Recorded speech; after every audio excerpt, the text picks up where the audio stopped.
ये 10 लक्षण भगवत प्राप्ति करने वाले उपासक के हृदय में जागृत हो जाते हैं। बहुत ध्यान से सुनना।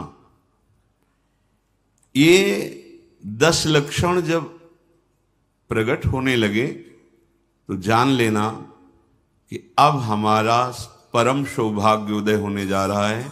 बस हम भगवत साक्षात्कार के नजदीक हैं। जब तक इन 10 लक्षणों में कमी दिखाई दे तो संभालो इन 10 लक्षणों को अपने जीवन में पक्का। इन 10 का पूर्ण होना मतलब भगवत साक्षात्कार होना। धृति क्षमा दमोस्तेयम शौचमिंद्री निग्रह धीर विद्या सत्यम क्रोधो दशकम धर्म लक्षणम। धृति सबसे पहला है। धृति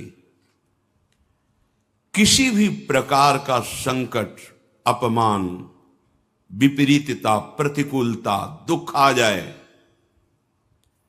पर जो हमने भगवत प्राप्ति का लक्ष्य लिया है, चाहे वो गृहस्थ हो या विरक्त हो, भगवत प्राप्ति का लक्ष्य लिया है, अब वो नहीं छूट सकता, चाहे कुछ भी हो जाए।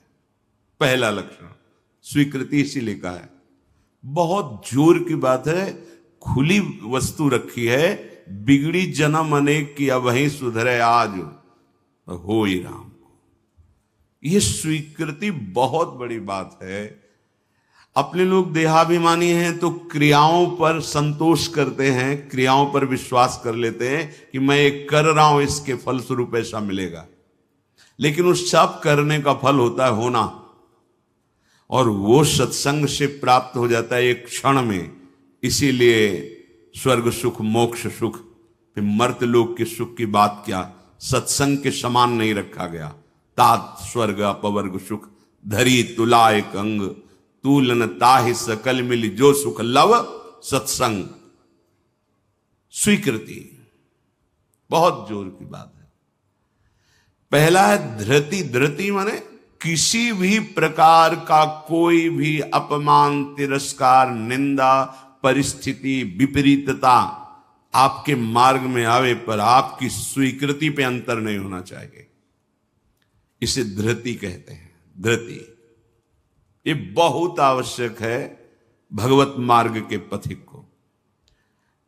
जो स्वीकृति की हुई है उस पे कोई विक्षेप नहीं पड़ना चाहिए। जो होना सो हो जाए, स्वीकृति नहीं बदलनी चाहिए। बस तुम्हारा ये यथा माम प्रपद्यन्ते तास तथैव भजाम्य हम।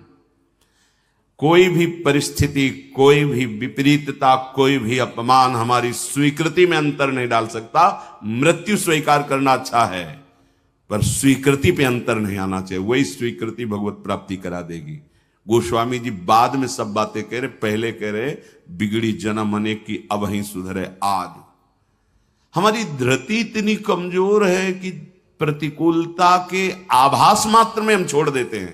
प्रतिकूलता तो आई नहीं, प्रतिकूलता के आभास, शायद प्रतिकूलता आ जाए, इससे हम भाग पड़ते हैं। ये कायरों का मार्ग नहीं है भगवत प्राप्ति। अज्ञान को छोड़िए। क्या तुम प्रभु को छोड़ दोगे तो दुखों से बच जाओगे क्या?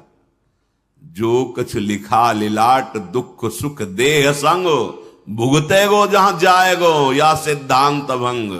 या सिद्धांत अभंग तजत क्यों धीरज प्राणी। यही धृति। तजत क्यों धीरज प्राणी वृंदावन परिहरे प्रिया प्रीतम रजधानी। स्वामिनी जी के महल को, स्वामिनी जी के चरण आश्रय को छोड़कर तुच्छ विषयों की तरफ कदम बढ़ा देना, स्वीकृति आपकी बहुत कमजोर है। बिगड़ जाएगा, ये जन्म बिगड़ जाएगा। पता नहीं किस युग में ये स्वीकृति का अवसर मिलेगा कि नहीं मिलेगा।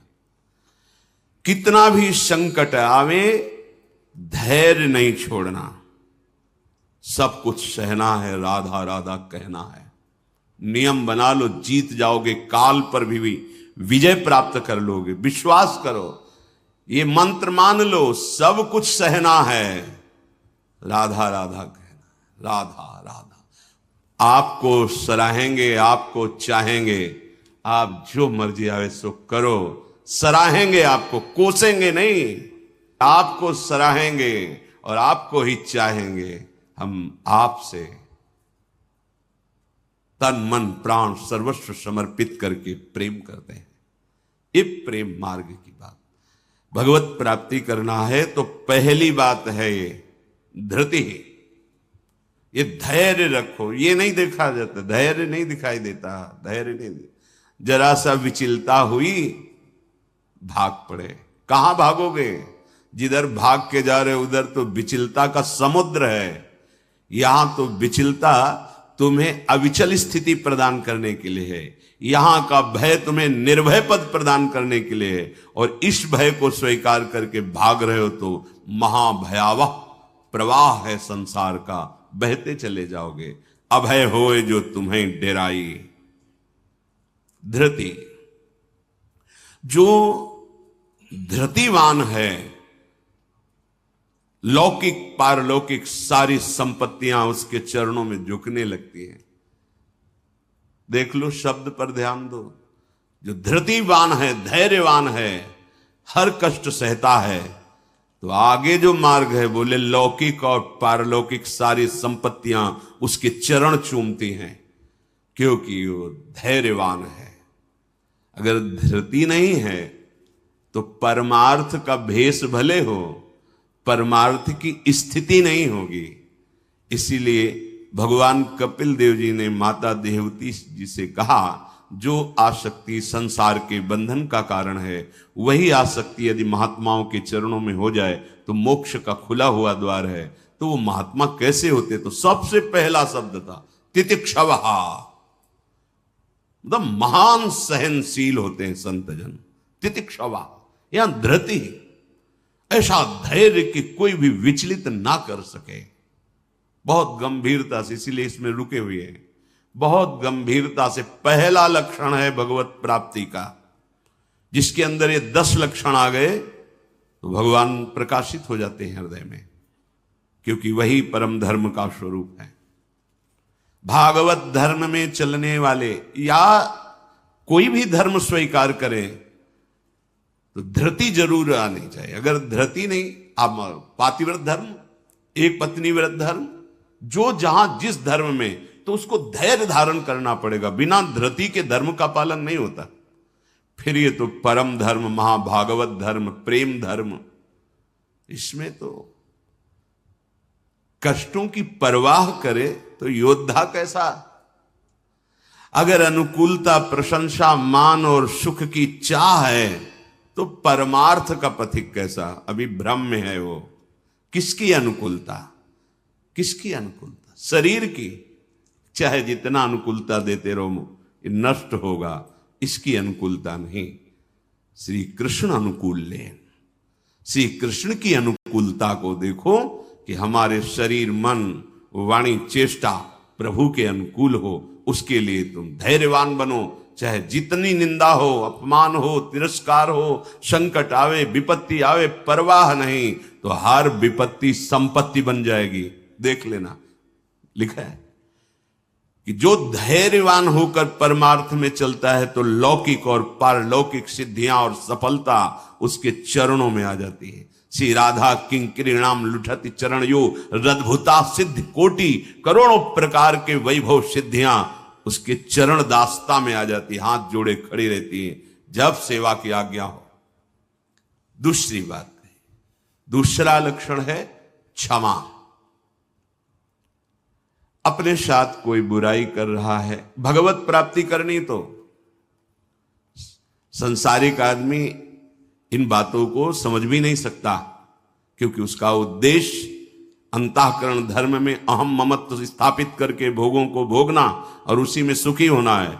अभी अज्ञान है, वो नहीं समझ रहा। ये परमार्थ के पथिक की बात है। क्षमा, ये इसलिए बोला, वो सामने वाला हमको ऐसा बोलता है, हम चुप रहेंगे। कैसे चुप रह सकते हैं? सामने वाला कौन है? अगर तुम संसारी हो तो संसार है, और परमार्थिक हो तो तुम्हारा आराध्य देव है। तुम्हारी वही तत्व दृष्टि होनी चाहिए जिसकी प्राप्ति की